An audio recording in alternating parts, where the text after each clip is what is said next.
suspect that Mark put the UN decolonisation issue at the end because it might be regarded in independence terms as the last throw of the dice, to use the other term that Sarah was using about the casino. But anyway, the interesting thing I think to remember here is that decolonisation is regarded by the UN as independence. This goes back to what Peter was asking, what is independence? And the 60-odd other countries that have left the UK and decolonised would all tell you they have decolonised.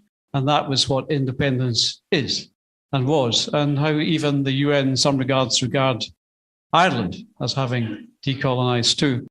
So the two fundamentals here, I think, to think about is, first of all, how do we define colonialism? And the second thing is, under the UN Declaration of the Rights of Non-Self-Governing Territories to declare independence, is how do we define a people? And the first aspect of that, I think, is important. We have to think about what is colonialism.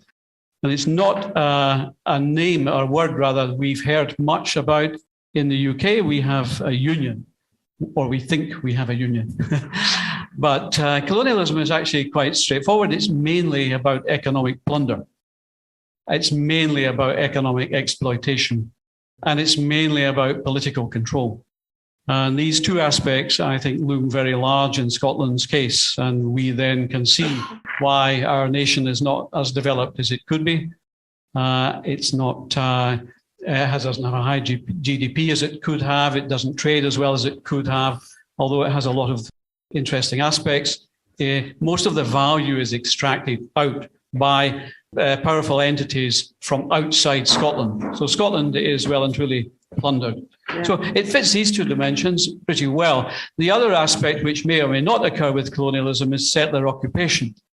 Now, settler occupation is a difficult subject for some reason where in the nationalist side of things to discuss, but the reality of the census tells us, and historical census tells us, that Scotland has been subject to very significant settler occupation, particularly from what in colonial terms is called the mother country.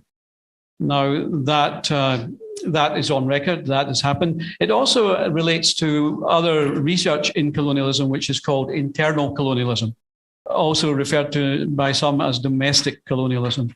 And this is where a territory within a state is subject to colonial oppression.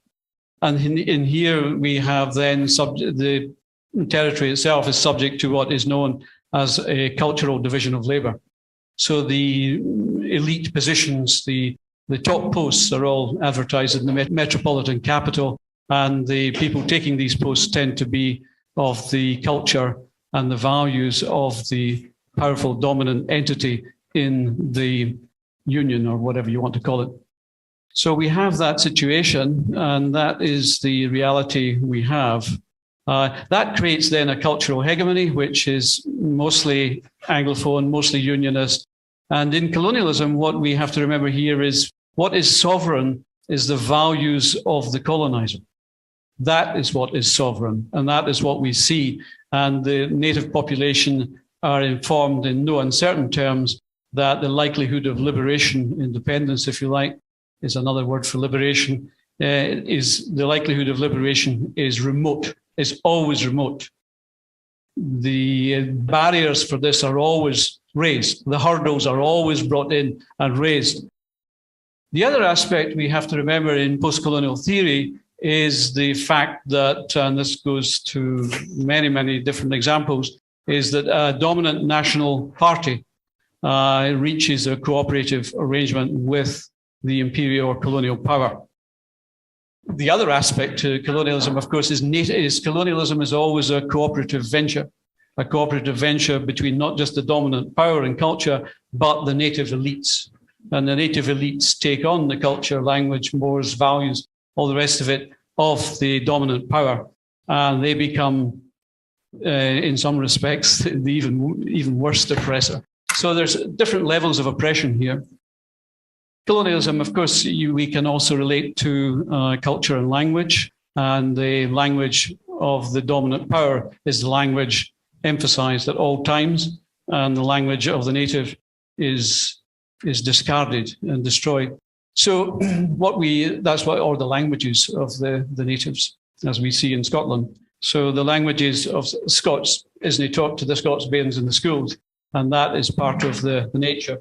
It's where the language of the people is not the language of their education is not the language of their culture. And this brings us to what Professor Tom Devine regarded as the dual persona of Scots, this confused identity of being British and Scottish. It's actually an outcome of colonialism. It wouldn't exist without colonialism. So there we are. I think the other aspect I was going to cover was the nature of the national party. The dominant national party in colonialism reaches an arrangement with the dominant imperial power, if you like. They take the foot off the gas. They take the people up blind alleys. They delay independence. And this is a very dangerous thing to do because it creates the potential for conflict. So this is a very dangerous and difficult strategy that the National Party is pursuing at the moment. And it can be seen with the exodus of people out of the SNP, the creation of new national parties. And these are normal occurrences in the decolonisation process. And I would say we are in the decolonisation process. We have been since probably before devolution. This is a long period of trying to get to understanding the condition. And the condition we have to remember is a psychological condition. So although we might produce manifestos for this and do policy issues on that, we have to remember that at the end of the day, for many Scots, many natives in the colonial environment, it's a psychological condition. And the treatment for this is quite a difficult treatment. But and most of the great post-colonial literature on this is from the psychological perspective. And so that's where we are. But going quickly to the UN, the declaration that non-self-governing peoples should be able to declare independence as a legal right. That declaration came out of the 50s, and the post-war, post-Second World War decolonizations. And at the time in the 60s when this declaration was created, there was, I think, more than 70 listed territories. There are now 17 still there, mostly small island groups and so on. So the work is ongoing, but the UN was quite emphatic. This declaration has legal standing. It's about removing the old empire powers. That's what the Declaration on Self-Determination, Liberation, Independence, Decolonization is about. It's about removing the oppressions and injustices of the empires, the former empires, particularly France, Britain, and the United States, to remove their powers and injustices and treaty violations. Because let's remember here also that many, if not most, if not all colonies were sitting with a treaty, as Scotland is sitting with a treaty. But we know it's not respected. Its conditions are not respected, as Sarah said. But this is all part and parcel of the process. In the colonial reality, a people's history is discarded. It's removed. It's rephrased and restated. Its cultural heritage is all changed to reflect to reflect the commemoration of the oppressor's greatness, as we see in so many monuments and even street names in Scotland. We have the same legacy as Ireland and many other places have had. So that's the reality. As to decolonisation as an activity, that requires a territory, a non-self-governing territory, to be listed with the UN Decolonisation Committee C24. That requires, I believe, member state to propose a listing of a territory for decolonisation. Whether or not that could be done by the Scottish government themselves, I don't know. But I've been involved in European Union initiatives where the signature of a Scottish government minister is sufficient to get recognition by even the European Union for certain aspects of funding for different things. So Scottish government as an arm of the British state, as a department, as a spending department of the British state, and as a legal entity in its own and democratic one, however defined, has standing, and I don't believe there's it's not impossible for the Scottish Government to propose Scotland's listing as a colony for decolonisation, or even to have a permanent representation at the UN before C24, to then further develop the priority to prioritise the decolonisation, because let's remember the UN regard colonialism as a scourge, a form of punishment levelled on a people that should be removed, and that it calls on the administrative powers, the empire powers, if you like, to be on the right side of history, and not to provoke conflict and all the rest of it that comes with that.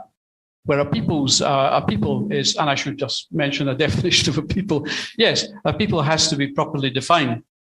And previous cases have all shown the importance of common history, heritage, national languages, culture, common suffering, and will to be a people, a will to be a nation.